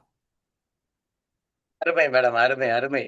செவிக்கு உணவில்லாத போலும் சிறிது வயிற்றுக்கு ஈயப்படும் என்றுதான் வள்ளுவர் சொல்லியிருக்கிறார். ஆனால் இன்றைக்கு வயிற்றுக்கு ஈயப்படும் உணவை பற்றி செவிக்கு உணவை அளித்திருக்கிறீர்கள். நீங்கள் மிகவும் அழகாக சொன்னீர்கள். அதில் உங்களுடைய பிரித்த பாகு சரித்திரத்தில் உணவு, அப்புறம் உணவின் சரித்திரம், அதுக்கப்புறம் ஆன்மீகத்தில் உங்களுடைய ஃபோக்கஸ் இன்னைக்கு மெயினா ஆன்மீகத்தில் உணவு தான் தோணியது எனக்கு. அது எத்தனை உணவு பத்தி ஆன்மீகத்துல ஒவ்வொரு கதையிலுமே எந்த ஆழ்வாரா இருக்கட்டும் அல்லது தேவார பாடல்களாகட்டும் உணவை பத்தி சொல்லாத பெருமார்களும் யாருமே இல்லை. அப்படிப்பட்ட கதைகளை பத்தி நிறைய சொல்வீர்கள். இந்த மாங்கனி கதை நிச்சயமாக காரைக்கால் அம்மையாரை பற்றிய கதை, பிட்டுக்கு மண் சுமந்த கதை, பிள்ளைக்கறி கதை, மற்ற இஸ்லாமியத்திலும் கிறித்துவத்திலும் கூட அந்த லாஸ்ட் சப்பர், ஆட்டுக்கறி கதை எல்லாம் உண்டு என்று விளக்கமாக சொன்னீர்கள். திருமங்கை ஆழ்வாருடைய அன்னதான கதை, அப்புறம் ராமன் உண்ட குகன் தந்த தேனும் மீனும், ஆஞ்சநேயரோட நிலையை பகிர்ந்து கொண்டது, சபரி தந்த கனிகள் ரொம்ப அருமை. கிருஷ்ணருடைய அப்கோர்ஸ் வெண்ணையோட அவல், விதுரர் வீட்டு உணவு, பாஞ்சாலியுடைய கீரை, அப்புறம் பழனி பஞ்சாமிர்தம், திருப்பதி லட்டு, குருவாயூர் பாயசம், பூரி அடுக்குப்பானை பிரசாதம், விநாயகர் மோதகம், ஆடி மாவிளக்கு, பழவிளக்கு, சிதம்பரம் கொத்சு, அப்புறம் ஆடி மாசத்துல ஒண்ணு சேர்த்திருக்கிறேன். நான் ஒண்ணு கேட்டபோது ஆடி கூழ், எல்லா ஊர்லயும் கூழ் கொடுப்பாங்க, அது ஒண்ணு விசேஷமானது. இப்படி சொல்லும் பொழுது உணவு திருவிழாவை பத்தி சொன்னீங்க. இந்த மாதிரி நிறைய இடத்துல நம்ம கனடா போன்ற அமெரிக்கா போன்ற நகரங்கள்ல இந்த மாதிரி உணவு திருவிழாக்கள் நிறைய நடத்துகிறார்கள். தமிழ்நாட்டுல எல்லா திருவிழாக்களையும் உணவும் திருவிழாவையும் தனியா பிரித்தே பார்க்க முடியாது. எல்லா இடத்துலயுமே உணவாவே இருந்துருக்குது. கடைசியா சொன்னீங்களே பஞ்சபட்ச பரமானந்தம் என்று சொன்ன அந்த கருத்துக்கும் சரி, கூடார வள்ளியுடன் முடித்த உங்களுடைய பாங்கும் மிகவும் சிறப்பாக இருந்தது. ரொம்ப அருமையான உரை, கேட்பதற்கே நிறைய சுவையாக இனிப்பாக இருந்தது. இந்த அத்தனையுமே நீங்கள் செய்து ஒரு விருந்து பரிமாறினால் மிகவும் அருமையாக இருக்கும் என்று தோன்றுகிறது. அதற்காக நாம் கனடா டொரண்டோ வரைக்கும் வர வேண்டும் என்று தோன்றுகிறது. இப்பொழுது நமது நண்பர்கள் இதை பற்றி என்ன கருத்துரை தெரிவிக்கின்றார்கள்? சாப்பாட்டை பற்றி இல்ல, அதனுடைய இன்றைய நிகழ்வின் கருத்தை பற்றி முதலில் நான் இந்திரநீலன் சுரேஷ் அவர்களை கேட்கிறேன். அதற்கு பிறகு டாக்டர் பாஸ்கரன். அனைவருக்கும் வணக்கம். இந்த சாப்பாட்டு ராமன்ங்கிறது கரெக்டாக நம்மளை கூப்பிட்டு ஃபர்ஸ்ட் பேச சொல்றாரு. ரொம்ப சந்தோஷமா இருந்தது. ஆக்சுவலா பானுமதி வெங்கடேஸ்வரன் சார் மேடம் பேசினோடனே பசி வந்துடுது. அவ்வளவு அவ்வளவு உணவு வகைகளை சொல்லணும்னா ரொம்ப சந்தோஷமா இருந்தது. கேட்கறதுக்கே ரொம்ப நல்லா இருந்தது. உப்பு வேலி அந்த புஸ்தகம் படித்திருக்கிறேன். அந்த உப்பு வேலி ஒரு அற்புதமான புத்தகம். அதில் ஏற்படக்கூடிய அந்த கஷ்டங்கள் பற்றி படித்தனக்க கண்ணில் நீர் வரும். அதை அவங்க பாஸ்டன் டீ பார்ட்டியோட ஒப்பிட்டது ரொம்ப எனக்கு பிடிச்சிருந்தது. I mean that's a very good analogy can say. அதே மாதிரி இந்த தமர், நம்ம பேரிச்சம்பழத்துக்கு அரபியில் தமர் அல் மஜோர் அப்படின்னு சொல்லுவாங்க. அது தமர் அப்படின்னு சொல்லுவாங்க. இந்த தமர் இந்தியாவிலேருந்து புளி வரும்போது, புளியை பற்றி பேசுனதுனால சொல்கிறேன், இந்தியாவிலேருந்து புளி வரும்போது அதை தமர் ஹிந்த் என்று பெயரிட்டார்கள். அந்த தமர் ஹிந்து தான் டாமரிண்ட் ஆச்சு ஆங்கிலத்தில் என்று நான் கேள்விப்பட்டிருக்கிறேன். அதே மாதிரி இந்த ஃப்ரெஞ்சு ஃப்ரைஸ் பற்றி ஒரு சுவாரஸ்யமான விஷயம் இருக்குது. ஃப்ரெஞ்சு ஃப்ரை அதுக்குள்ளே ஏற்கனவே ஒரு பெரிய சண்டை இருக்குது. அதாவது ஃப்ரெஞ்சு ஃப்ரை எங்களுதான்னு பிரெஞ்சுக்காரர்களும் இல்லை இல்லை பெல்ஜியம் வந்து இல்லை இல்லை எங்களுக்கு தான் அது அப்படின்னு சொல்லி ஒரு பெரிய ஒரு போராட்டம் போய் கொண்டிருக்கிறது ரொம்ப பல வருடங்களாக. ஏன்னா 1680களிலேயே இது பற்றின குறிப்புகள் இருக்குது. அதில் ரொம்ப முக்கியமான விஷயம் என்னென்னா, மியூஸ் அப்படின்னு ஒரு நதி கரையிலிருந்து ஃபிஷ் வந்து ரொம்ப விரும்பி சாப்பிடுவார்கள் பெல்ஜியம்காரர்கள். அது வந்து பனி காலத்தில் வறண்டு போகும் பொழுது அது உணவு ஃபிஷ் கிடைக்காதனால அப்போ தான் முதல் முறையாக இந்த உருளைக்கிழங்கு அதே மாதிரி ஃபிஷ் மாதிரி கட் பண்ணி ஃப்ரை பண்ணி சாப்பிட ஆரம்பித்தது. அதனால அப்படி தான் ஆரம்பித்தது என்று சொல்வார்கள். பிற்காலத்தில் பெல்ஜியத்தில் தங்கியிருந்த வீரர்கள் அந்த ஃப்ரெஞ்சு அதை ஃப்ரெஞ்ச் ஃப்ரை என்று அழைத்தார்கள் என்று சொல்வார்கள். அதே மாதிரி இன்னொரு விஷயம் எனக்கு இதை கேட்கும் பொழுது தோன்றியது. மைசூர் பாகு பற்றி பானுமதி வெங்கடேஸ்வரன் நீர் ஊறச் சொன்னார். அதில் வந்து அது அதில் என்ன ஒரு விசேஷம்னா, ஷாஜகான் வந்து அவுரங்கசீப் அவருடைய மகனால் சிறையில் அடைக்கப்பட்ட பொழுது அவர் ஆக்ரா ஃபோர்ட்டில் அடைச்சிடுறாங்க. அங்கேருந்து ஃபோர்ட் பக்கத்தில் அடைக்கிறாங்க. அங்கேருந்து அவர் வந்து தாஜ்மஹாலை பார்த்த வண்ணம் இருக்கிறார். ஸோ அவருக்கு உணவு எப்படி கொடுக்கணும் போது அவரே அவர் ஒரு உணவை சமைத்து சாப்பிடணும், ஒரு அசிஸ்டன்ட் மட்டும் கொடுப்பார் அப்படின்னு சொல்லும் பொழுது என்ன உணவு கொடுக்கலாம் அப்படிங்கும்போது, ஏதோ ஒரு உணவு வந்து நீங்கள் வந்து ஒரு பொருள் வந்து நீங்கள் அதிகமாக வாங்கிக்கலாம், மற்றதெல்லாம் ரேஷன் அப்படின்னு ஒரு முடிவுக்கு வராங்க. ஸோ அவர் வந்து கடலை பருப்பு மட்டும் எனக்கு கொடுங்க, மீதியெல்லாம் ரேஷனில் கொடுத்தா போதும் அப்படின்னு சொல்கிறார். இந்த கடலை பருப்பு ஒரு தடவை அவுரங்கசீப் வந்து அந்த அவரை பார்க்கறதுக்கு என்ன நடக்குதுன்னு பார்க்கறதுக்கு போகும்போது நெய் மணக்க அப்படியே ஒரு இவங்க சொன்னாங்களே மைசூர் பாகு, அது போல் ஒரு ஸ்வீட் கலரி சாப்பிட்டுட்டு இருக்காங்க ரெண்டு பேரும், அவரும் அவர் அசிஸ்டண்ட்டும். காரணம் என்னென்னா, இந்த கடலை பருப்பை வந்து மாவாக அரைக்கலாம், கடலை பருப்பை வைத்து பலவிதமான பொருள்களை தயாரிக்கலாம். மைசூர் பாகு மாதிரி, லட்டு மாதிரி, பூந்தி, நெய் மணக்க, அது மாதிரி நார்மல் உணவு டால் பண்ணி சாப்பிடலாம். So many things they can make. அதனால் அப்படி ஒரு காட்சியை அவுரங்கசீப் பார்த்தார் என்று நான் படித்திருக்கேன். இது கதையாக இருக்கலாம், ஆனால் இந்த மைசூர் பாகு பற்றி அவர்கள் சொல்லும்போது எனக்கு தோன்றியது. ஆக்சுவலாக இந்த டாட்டாவில் வந்து சொல்லுவாங்க, ஒரு டேக்லைன் சொல்லுவாங்க, உப்பு டாட்டா சால்ட்டு சொல்லும்பொழுது தேசத்தின் உப்பு என்று சொல்வார்கள். அதனால் எப்படி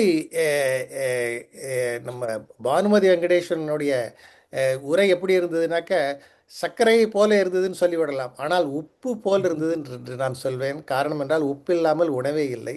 மிகச்சிறப்பான ஒரு உரை. இந்த வாய்ப்பை கொடுத்த குவியத்திற்கும் பாராட்டுகள். நன்றி, வணக்கம். நன்றி சுரேஷா. டாக்டர் பாஸ்கரன், அடுத்தது ராய் செல்லப்பா. வணக்கம்.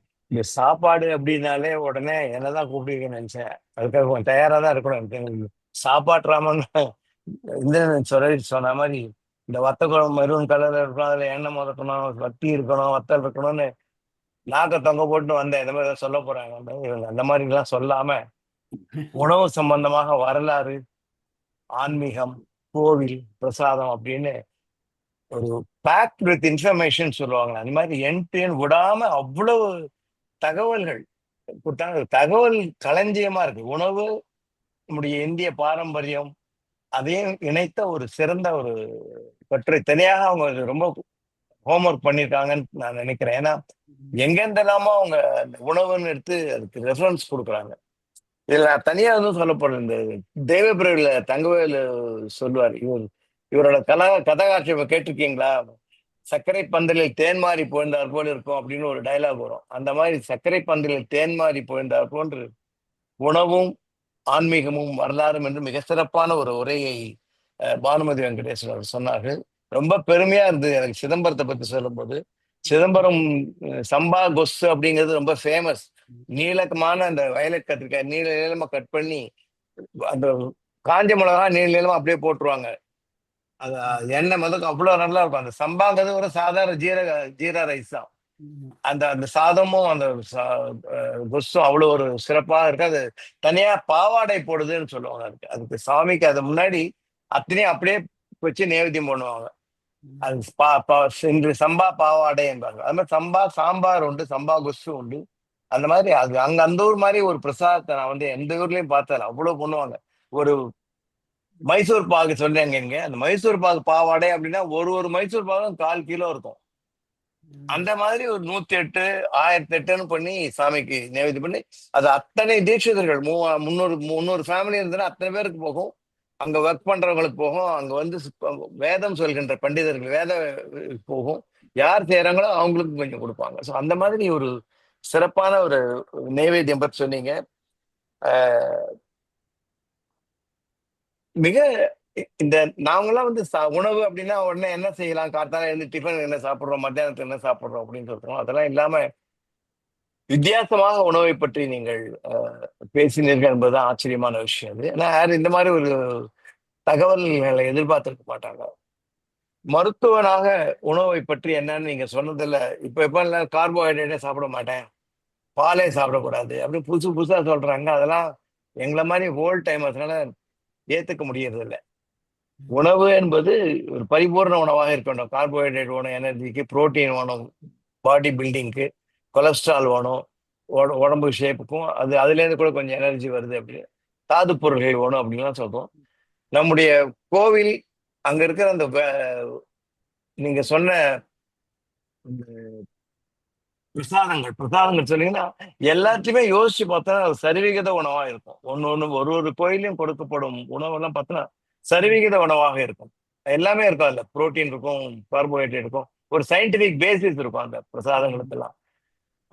மிக அருமையாக சொன்னீர்கள். இதை பத்தி பேசினா இது ஒரு ஒரு ஒரு ஒரு சின்ன செஷன்ல ஒன்று முடிக்கிற விஷயம் இல்லை. ஒன்றை பற்றி கிருஷ்ணர் வந்து அவல் வாங்கிட்டார் அப்படிங்கிறத பத்தி மட்டுமே 1 மணி நேரம் பேசலாம் நம்ம. அந்த மாதிரி அதுக்கு பின்னால் இருக்கும் தத்துவங்களை பற்றி சொல்லலாம். மிக சிறப்பாக இருந்தது மேடம். வித்தியாசமான உரையாக இருந்தது. நன்றி. உங்களோட நான் பேசியிருக்கேன், அதனால எனக்கு இதை ஓரளவுக்கு எதிர்பார்த்தேன் இந்த மாதிரி தான் இருக்கும்னு. மிக சிறப்பான உரை. அது வாய்ப்பளித்த குவிகத்துக்கு தான் நம்ம சொல்லணும். ஏன்னா அவங்க தேடி தேடி புதுசு புதுசா கொண்டு வராங்க. யாராவது இலக்கிய கூட்டத்துல சாப்பாடை பத்தி பேசுவாங்களா, இல்ல சாப்பாட்டுல இலக்கியம் இருக்கியாத பாரியா அப்படின்னு. மிக்க நன்றி. நன்றி டாக்டர் ராய் செல்லப்பா சார். அடுத்தது வாவேசு சார் நிறைவாக. சார் மியூட்ல இருக்கீங்க.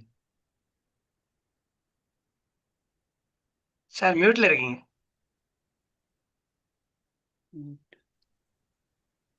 பானுமதி வெங்கடேஸ்வரன் பேர்ல ராமரும் ஆஞ்சநேயரும் கோபமா இருக்காங்கன்றத நான் பணிவோடு தெரிவிக்க வேண்டுகிறேன். என்ன விஷயம்னா, சாப்பாட்டு ராமன்னு சொல்றீங்க. ராம எங்கெங்க சாப்பிட்டா வசதியா? அருந்தும் மெல்லடகு யாரிட அருந்தும்னு சீதை வருத்தப்படுவாங்க. வெறும் கீரையை சாப்பிட்டான். சபரிக்கு கூட கடிச்ச பழத்தை அவன்கிட்ட கொடுத்தா, முழு பழம் கூட ராமனுக்கு கிடைக்கல. சோ தனக்கு கிடைச்ச ஒரு இலையோட ஆஞ்சநேயரோட பங்கிட்டுண்டாரு அவர். சோ சாப்பாட்டு ராமர்னு சொல்றோம். ஆனா கிருஷ்ணர் தான் அனுபவிச்சு சாப்பிட்டவர். பிறந்ததுல இருந்தே வெண்ணெய். எத்தனை கோபியர் இருக்காரோ அத்தனை கோபியரோடும் அவர் வெவ்வேறு அவதாரம் எடுத்துட்டு அவங்க வீட்டுல போய் சாப்பிட்டு இருக்காரு. சோ சாப்பாட்டு கிருஷ்ணன்னு சொல்றதுதான் நியாயம் அப்படின்னு ராமர் சொல்றாரு உங்ககிட்ட. இன்னொன்னு, ஆஞ்சநேயர் வந்து இத்தனை சொன்னீங்க. ஆஞ்சநேயருக்கான வடை, ஆஞ்சநேயரோட நம்ம ஊர்ல எல்லாம் தட்டையா பண்ணுவோம். பல்லு நல்லா இருந்தாதான் நம்ம கடிச்சு சாப்பிட முடியும். இதே பெங்களூர்ல வந்துட்டு மெதுவடையை தான் பண்ணுவாங்க. 108 மெதுவடை. நான் டெலவர் போயிருந்தேன், அங்க ஆஞ்சநேயருக்கும் மெதுவடை தான் போட்டிருந்தாங்க. சோ அந்த ஆஞ்சநேயர் வடையை பத்தி வட இந்தியால வந்து ஆஞ்சநேயருக்கு ஜாங்கிரி மாலை போடுவா. நம்ம வடமாலை போடுற மாதிரி அவ ஜாங்கிரி மாலை போடுவா. அதை நான் சொல்லணும்னு நினைச்சேன், விட்டு போயிடுது அந்த பாயிண்ட். அதுதான் ஆஞ்சநேயர் உங்க மேல கோவிச்சுட்டார். ரொம்ப அழகா நீங்க விளக்கினீர்கள். ரொம்ப நன்றி மேடம். இந்த மாதிரி அடிக்கடி நம்ம வழக்கமான இதுக்கு நடுவில் இந்த மாதிரி சாப்பாடு சமாச்சாரம் வர்றது ரொம்ப நல்லது. குவிகத்துக்கு மிக்க நன்றி. நன்றி சார். நன்றி. நிறைவாக வாவேசு சார். அதாவது இந்திரநீலன் சுரேஷ், பாஸ்கர்லாம் வந்து பின்னூட்டத்தை அவங்க பேசுறதை பார்க்கும்போது இவங்களுக்கே இந்த தலைப்பை கொடுத்து பேச சொல்லியிருக்கலாமோ தோன்றுது. ஏன்னா அந்த அளவு அவங்க வந்து அந்த தகவலா நிறைய சொன்னார். போட் இந்திரநீலன் சுரேஷ் கிவன் நிறைய, அது மாதிரி பாஸ்கர். எனக்கு என்ன தோன்றுன்னா, அதுல இருந்து கொஞ்சம் மாறி சொல்றேன். இன்னைக்கு அரசியலும் உணவு என்று சொன்னால இன்னைக்கு வந்து உண்ணாமல் இருப்பது தான் அரசியலா இருக்கு. இன்னைக்கு பார்த்துட்டு இருக்கோம். உண்ணாவிரதம் தான் அரசியலா போய் கொண்டிருக்கிறது. என்ன பொருள் தெரியல. ரொம்ப அருமையா பேசினாங்க அவர்கள். நான் நினைச்சு பார்த்தேன், இந்த உணவுங்கிறது இந்த எப்படி இந்த திருவிளையாடல் சீரீஸ் ஏபி நாகராஜன் எடுத்தாரோ அது மாதிரி உணவை பத்தி சொன்னா பானுமதி கதை எழுத சொல்லியிருக்கலாம், கதை வசனம். ஏன்னா அத்தனை தூரம் நிறைய எபிசோட்ஸ் அவங்க வந்து அங்கங்க கொண்டு வந்து கொடுத்து அது செக்குலரா வந்து அது இஸ்லாமியர் தமிழ் எல்லாமே சேர்த்து பண்ணியிருக்கலாம். ஏபி நாகராஜன் இருந்த காலத்தில் அவர் இருந்தால் பயன்படுத்தியிருப்பான்னு நினைக்கிறேன். அந்த அளவு எல்லாத்தையும் போட்டு ரைட் ஃப்ரம் நான் மாம்பழம்னு காரைக்கால் அம்மையார் தான் ஞாபகம் வந்து முதல்ல. அந்த மாம்பழ கனி மாதிரி என்ன பண்ணாங்க இவங்க வந்து உலகத்தை பூரா சுற்றுற மாதிரி இவங்க வந்து உணவை சுற்றி வந்தார்கள். அதுதான் ரொம்ப முக்கியம். ஆனால் இதையும் தாண்டி நான் ஒரு சஜஷன் கொடுக்கறது என்ன அப்படின்னா, இவங்க சொல்லாத என்ன என்ன ஏன்னா இப்போ வரப்போ பார்த்தா அடுத்த சீரீஸ் ஒன்றும் கேட்குறாங்க எல்லாரும், பானுமதி அடுத்த எபிசோடு பேசலான்னு. அதுக்கு நான் உங்களுக்கு சொல்கிறேன். ஃபார் எக்ஸாம்பிள், உணவும் பெண்களும், உணவும் ஆண்களும் அப்படி வச்சுக்கலாம். ஏன்னா ஒரு பெண்களுக்கு உணவும் கேட்டா பொதுவாக வந்து நாளைக்கு என்ன சமைக்கணும், அடுத்து என்ன சமைக்கணும் தான் பெண்களுக்கு ஆல்வேஸ் ப்ரெஷர். என் ஒய்ஃப்லாம் கேட்டால் சொல்லுவாங்க, நீ சாப்பிட்டு முடிச்ச உடனே சரி சாயந்தரம் என்ன, ராத்திரி படுத்து சரி நாளைக்கு என்ன சாப்பாடு, என்ன காய்கறி இருக்கு, இதே தான் அவர்களுக்கு தொல்லையா இருக்கிறது.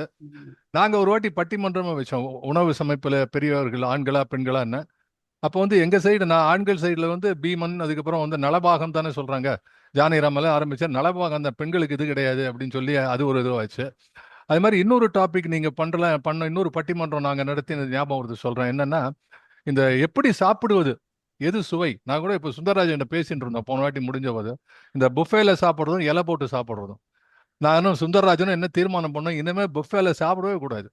அது கையில எடுத்துட்டு அங்கங்க வந்து பிச்சாண்டிகளா அங்கங்க போய் அடுத்த வாட்டி அங்க போறதுக்கு நடக்கிறது கஷ்டம் சொல்லிட்டு எல்லாத்தையும் குப்பெல்லாம் எடுத்துன்னு வராங்க. அது கீழே பாயசம், அதுக்கு மேல புளிசோறு, அதுக்கு மேல ஒரு அப்பளம், நடுவில் வந்து ஒரு விசிபிள் பிரியாணி, எல்லாம் சேர்த்து இந்த சாண்ட்விச் மாதிரி பர்கர் மாதிரி ஆயிடுது. ஸோ அதுவும் ஒரு நல்ல டாப்பிக்காக இருக்கும். இங்கேருந்து இது வந்து பஃபே சாப்பிட்றதா இது சாப்பிட்றதா அப்படிங்கிறது ஒரு ஐடியா இஸ். இதில் வந்து நான் நினச்சி பார்க்கறது அப்படின்னா, இந்த நீங்கள் இன்னைக்கு பேசுனதை பற்றி சொல்கிறேன். ரொம்ப அருமையான பேச்சு. இது ஒரு கட்டுரை, எப்படி ஒரு கட்டுரை எழுதும்போது ஒரு கட்டுரையாளர் எப்படி திங்க் பண்ணுறாங்களோ அந்த மாதிரி நீங்கள் திங்க் பண்ணியிருக்கீங்க. எல்லா தகவலும் சொல்லி நீங்களே உங்களுக்கு ஒரு சிலபஸ் கொடுத்துருக்கீங்க. இந்த தலைப்பின் கீழே எவ்வளோ sub topic. I appreciate as a teacher. நீங்கள் எடுத்துட்ட சப் டாபிக்ஸ், இதுக்கப்புறம் உணவு மருந்து, மருந்தே உணவு, உணவும் அரசியலும், உணவும் சரித்திரமும். ஸோ இது மாதிரி கொண்டு வரும்போது you are elaborating, bringing so many things. அதாவது நமக்கு இதெல்லாம் தெரிஞ்சு நீங்க சொன்ன விஷயம் வந்து எதுவுமே புதுசு கிடையாது. ஆனா சுவையா இருந்தது. அதுதான் ரொம்ப முக்கியம். உணவும் அதுதான். உணவுல என்ன போடுறீங்கிறது எல்லாருக்கும் தெரியும். உப்பு, புளி, காரம் எல்லாம் தெரியல, என்ன இருக்குன்னு தெரியும். ஆனா அந்த அளவோட போட்டாதான் ரசம் நல்லா இருக்கும். ரசம் வைக்க தெரிஞ்சாதான் சமையல்னு அர்த்தம் மற்றவோட. அது மாதிரி வந்து நீங்க சொன்ன விஷயம் புதுசு இல்லை. ஆனா அதை ஒருமித்த இடத்துல கேட்கும்போது ஒரு அற்புதமான சுவையா இருந்து. இதுக்கு என்ன கிவாஜோ சொல்லக்கூடிய உதாரணம் எப்படின்னா, மலர்கள் அங்கங்க இருக்கு, எல்லா மலர்களும் அங்கங்க இருக்கு, தனி பார்த்தா இருக்கு. ஆனா அதெல்லாம் சேர்த்து ஒரு கதம்ப மாலையா கட்டினா அது எவ்வளவு அழகா இருக்கு என்று அவர் சொல்லுவார். அதுல என்ன நுட்பம் என்று சொன்னால், அந்த கதம்ப மாலையில வந்து பூ மட்டும் இல்ல, இலையை கூட வச்சு தைப்பான். நடுவுல இலையும் கூட வச்சு வரும்போது அது ரொம்ப அருமையா இருக்கும். அது போல வந்து இந்த மாதிரி தொகுப்புகளை, இந்த மாதிரி ஒரு விஷயத்தை எடுத்துட்டு இந்த தலைப்புல என்ன பேசணும்னு தீர்மானம் பண்ணி அதன் பின்னாடி டாக்டர் சொன்னது மாதிரி, எந்திரன் சொன்ன மாதிரி பின்னாடி உங்களோட உழைப்பு தெரிகிறது. நம்ம வந்து எவ்வளோ பேர் கேட்குறாங்க என்னங்கிறதுல, குவிகம் இதை ஒரு வேள்வி மாதிரி செய்து கொண்டிருக்கிறது. இலக்கிய ஆளுமைகளை இங்கே வரவழைத்து பேசுவது என்பது ஒன்று, நம் குவிகத்திலே இலக்கிய ஆளுமைகளை உருவாக்குவது என்பது மற்றொன்று. ஆகவே குவிகம் அதை செய்து கொண்டிருக்கிறது. அதுதான் ஒரு படைப்பாளியுடைய கடமை. ஒரு படைப்பாளியை இருக்கக்கூடிய குவிகம் என்ற அமைப்பு அது ஒரு படைப்பாளியாக மாறி இருக்கிறது. ஆகவே இது போன்ற ஒரு வாய்ப்பை கொடுத்து கொண்டிருக்கிறது. அதுல முக்கியமான விஷயம் வந்து இந்த இந்த உணவு சமைத்தலை பற்றியும். இதை முதல்ல இந்த டாபிக் பார்க்கும்போது என்னடா ஒரு நேரம் பேச முடியுமா அப்படின்னு நினச்சா, இப்போ என்னன்னா அடுத்த எபிசோடு போகலாமா அப்படின்னு. நாங்கள் ஏதோ ஒரு நேர்காணல் ஆரம்பித்தா, சார் நேர்காணல் தொடர்ச்சி போயின்னு இருக்கு அப்படிங்கிறது. ஆகவே இந்த தொடராக வரக்கூடிய இருக்கிறது ஒரு மிகப்பெரிய பெருமை குவிகத்துக்கு. வந்து அது குவிகத்தில் எல்லாருக்கும் அது பெருமை. Kuvikam is not for. நான் எதுக்கு சொல்ல வந்தேன்னா, இந்த குவிகத்தில் கொஞ்சம் பேர் பேப்பாங்க, யார் நேரத்தில் எவ்வளோ பேர் கேட்குறான்னு தெரியாது. ஆனால் இந்த 1 மணி நேரம் பேசுறதுக்கு நீங்கள் கிட்டத்தட்ட 10 மணி நேரம் உழைச்சிருப்பீங்க. இதுக்கு முதல்ல அட்லீஸ்ட் ஒரு 5 மணி நேரம் இதை பற்றி என்ன பேசணும், நம்ம தலைப்பு கொடுத்துட்டோமே என்ன, அந்த உழைப்புக்கு என்னுடைய பாராட்டு. அந்த உழைப்புக்கு வந்து நாங்கள் குவிகம் மொத்தமாக உங்களை பாராட்டுகிறது. இது எவ்வளோ சீரியஸாக எடுத்து நம்ம பண்ணுறோம், that makes it. For example, ஒரு சட்டை போடுறோம், அது போட்டோன்னா கச்சா முச்சானா கசங்கி போட்டால் கூட யாரும் வந்து நம்மளை வந்து ஜெயிலில் போட போகிறதில்ல. இருந்தாலும் வெளியில் போகும்போது ஒரு அயன் பண்ணி அழகாக போடுறோம். இப்படியே பட்டையை தீட்டின போன போகிற அழகாக நெத்திகை வச்சுக்கிறோம். இது போல வந்து ஒரு விஷயத்தை பேசும்போது அழகாக தொகுத்து பேசுவது என்பது உங்களுக்கிட்டும் அல்ல, இந்த அவைக்கு நீங்கள் கொடுக்கக்கூடிய பெரிய மரியாதை. வந்திருக்கக்கூடிய இத்தனை பேர்களை நீங்கள் எவ்வளவு மதித்திருக்கிறீர்கள் என்று சொன்னால் அதுதான் இந்த பேச்சினுடைய அடையாளம். எனவே உங்களுடைய இந்த மாதிரி பேச்சு, இந்த உரைகள் எல்லாம் இன்னும் வளரட்டும். மிகுந்த பொறுமையோடும் மிகுந்த உழைப்போடும் இருக்கக்கூடிய உங்களுடைய இந்த நடை, அந்த அந்த தமிழ் நடை இருக்கிறது, அது ரொம்ப இயல்பா பேசணும், ரொம்ப இதுவா இல்லை, ரொம்ப சாதாரணமா அப்படி உட்காந்து, அதுவும் சமையலறையில் பேசுற மாதிரி இருந்தது. அதுவும் அது மாதிரி வந்து சொன்ன மாதிரி அந்த காலத்துல எனக்கு ஞாபகம் இருக்கு, உப்பில்லா பண்டம் குப்பையிலேன்னு ஒன்று நான் எழுதின முதல் கவிதை உப்பு இருக்கும் பண்டம் தொப்பையிலேன்னு எழுதினோம். ஆகவே இந்த இதுலேருந்து வந்து ஆல் த பெஸ்ட். இன்றைக்கு பங்கு கொண்ட அத்தனை பேருக்கும் நிறைய உணவு படைத்தீர்கள். நாங்கள் வயிறார உண்டு நிரம்பி இருக்கிறோம். We may even skip our dinner. நன்றி. நன்றி சார், நன்றி. ரொம்ப அருமையா இருந்தது.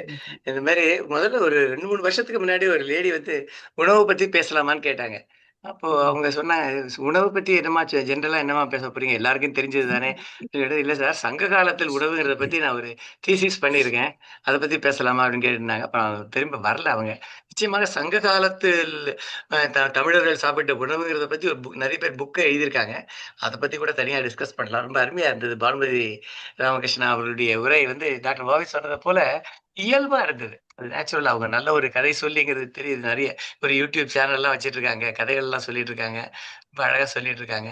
So thanks Bhanumathi Ramakrishna, sorry Bhanumathi Venkateswaran. ராமகிருஷ்ணான்னு எனக்கு அவங்க ஞாபகம் வந்துடுச்சு, மன்னிக்கணும். ரொம்ப அருமையா இருந்தது. அடுத்த வாரம் அனுராதா ஜெய்சங்கர் பேச வர்றாங்க. அவங்க என்ன சொல்ல போறாங்கன்னா, போன வாரம் நம்ம குயிகம் சிவசங்கரி சிறுகதை தேர்வு ஒரு புத்தகம் வெளியிட்டோம், பசும்புல் என்ற புத்தகம். ஒரு அருமையான புத்தகம், பார்ப்பதற்கே கண்ணை கவரும் நிறத்தில் பச்சை வண்ணத்தில் ரொம்ப அருமையா இருந்தது.